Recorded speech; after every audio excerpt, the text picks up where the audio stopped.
The Windermere Wolverines faced off against the Hagerty Huskies in the regional semifinals. We'll tell you who got the win and who's moving on. And we'll continue our coverage of spring football. We have the highlights from these last games. Plus, we're counting down the top plays from these past week's games. This is myGSPN Recap. Let's get it started.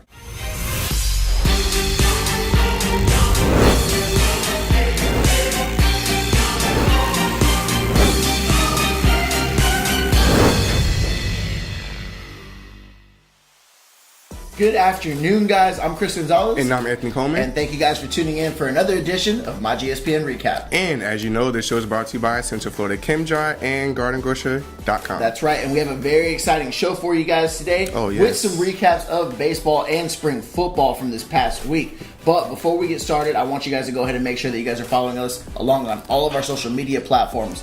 Instagram at myGSPN, Twitter at myGSPN Sports, and Gonzo GSPN and Anthony GSPN on our personals if you guys want to go ahead and get a little bit more in touch there. And also be sure to click that subscribe button down below to stay up to date with everything that we have going on here at myGSPN Recap. This past week, we had a very busy week. A lot of games this past week. A lot of games, man. And so we saw some baseball. We saw the regional semis. Regional quarterfinals, regional semifinals. 2 rounds, yep.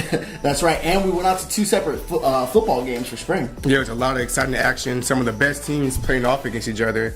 With baseball, we had probably the best player in Orlando with Riley Green for Hagerty. That's right. Going against probably the overall best team in Orlando with the Windermere Wolverines, which was a great game. That's right. This game did not disappoint. This was on Saturday. Let's get into the action. The Hagerty Huskies were traveling to Windermere, playing the Windermere Wolverines. This was a crazy game, man. Starting off, all the batters came out swinging.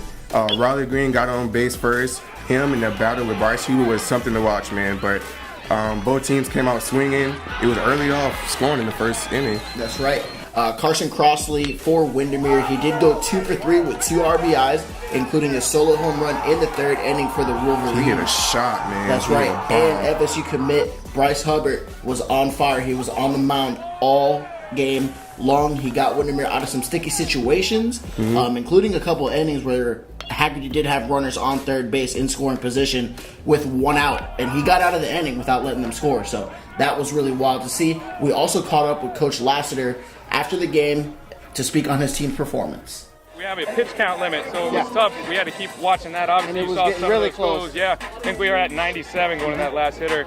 Got that fly out, so it worked out great. But the guy's an absolute bulldog, man.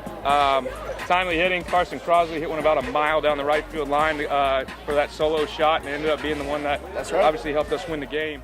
For Hagerty, Riley Green's high school career is officially over with that loss this past Saturday. He is a University of Florida commit, but a lot of draft boards have him going within the top 5 for this year's MLB draft. So it's going to be exciting to see what his next choice is. Will he be playing at UF, or is he going to join the league? You're going to have to stay tuned to find out. The Windermere Wolverines advanced to the next round of the playoffs, and they will be playing again Wednesday against George Jenkins in the regional finals. That's going to be a good one. Yes, sir. Yes, sir. Now, switching on to football. I was in Kissimmee to see the Edgewater Eagles take on the Osceola Cowboys. Although it was just a spring game, it was still a pretty big game, as both teams had 2 amazing seasons last year. But starting off for the spring game, the teams would come out a little bit sloppy. Flags, overthrows, just trying to really get the things going. But Edgewater would come through in the end, get a touchdown late in the game by QB sneak from the JV team, but they still got the touchdown. Even though Edgewater was out there, old QB RJ Harvey, the new QB came in and really controlled the team. So I can't wait to see what both teams can do for next year. Also on Friday night, Viera and West Orange faced off for their spring game. West Orange started off hot with a safety by Tyson Schwalbach and were able to put up a touchdown on a bomb to the corner of the end zone. Viera got things started on the board in the second quarter, scoring 3 touchdowns and getting a lot of great field position thanks to their defense. West Orange would score once more in the second half right before the final horn sounded, and Viera walked away with a 21-16 win in their spring game. Man, there's some crazy games with the Edgewater defense. Was a whole defense. Yeah. That's it. It's the whole game. The whole just defensive battle. Defensive struggles, but that's what's known for spring games. That's right. So, I mean, it was really good for for all 4 of these teams to really get to see what they have coming into this next season, see what they have to work on. And talking to some of the coaches after the game, they were pretty impressed with what they saw. Yeah, with the footage that we got from that game and my game and seeing the other teams, I can't wait for next season, man. It's going to be some exciting things going on. A lot of exciting football. I mean, despite the loss, West Orange looks pretty promising. They kind of struggled to get their offense going at times in the game, but they did have a lot of 2s in and 3s, so they were just trying to see really what they were working with. It seemed when they finally got it, their playmakers were able to make plays whenever they were finally comfortable enough. Definitely.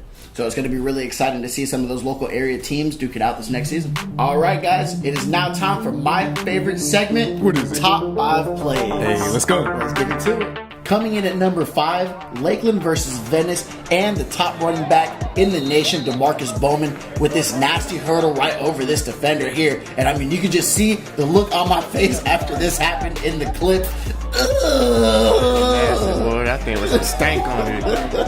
And coming in at number 4, we have Windermere Wolverines crossing Big dog bomb deep in right center field. God, man. This solo shot pushed the Wolverines up just by 1 point and helped them win this game big time. Coming in at number 3, West Orange versus Viera, and with the buddy pass, pow! Oh my God, truck stick activated. Tyler Jones coming in with the heat. Coming in at number 2, we have the Windermere Wolverines again, but this time Tyler Ostendorf comes up clutch, hits a single right over the line and gives Windermere the win and helps them advance to the next round of the playoffs. Good work there, Tyler. I see you, boy. And finally, at number 1, and again, Lakeland's Demarkcus Bowman, the Clemson commit, comes up, stiff arm, hit him with the Heisman. This was absolutely disgusting. Look at his neck, man. Is he okay? That boy needs some milk. God, man. Those are some great plays there. Debo making 2 of the top plays, man. Debo always holding it down, man. Debo went beast mode in his spring game. He really did. He rushed for crazy. 240 yards and 3 touchdowns. Just to let you guys know, don't get in his way. It's a practice game, too, so let's calm down, Don't Demarkcus. get in his way. Jesus. Well, all right, guys. That is our show for today. We're going to go ahead and wrap it up. Yes, sir. But before we get out of here, we would like to thank our sponsors. First and foremost, GardenGrocer.com. If you guys are staying in the Orlando area at one of the Disney resorts, go ahead and place an order for groceries online to be delivered to your room at the time of arrival. Save money and time by shopping at GardenGrocer.com. And let's not forget Central Florida Chem Dry. If you need a carpet, tile, or upholstery cleaning, just give them a call. 407-315-1775. Or you can check them out at CentralFloridaChemDry.com. Once again, ladies and gentlemen, I'm Anthony Coleman. And I'm Chris Gonzalez, and this is your myGSPN recap crew. Where, as always, you guys know, it's your sports, all you, all the time. We'll see you guys next time.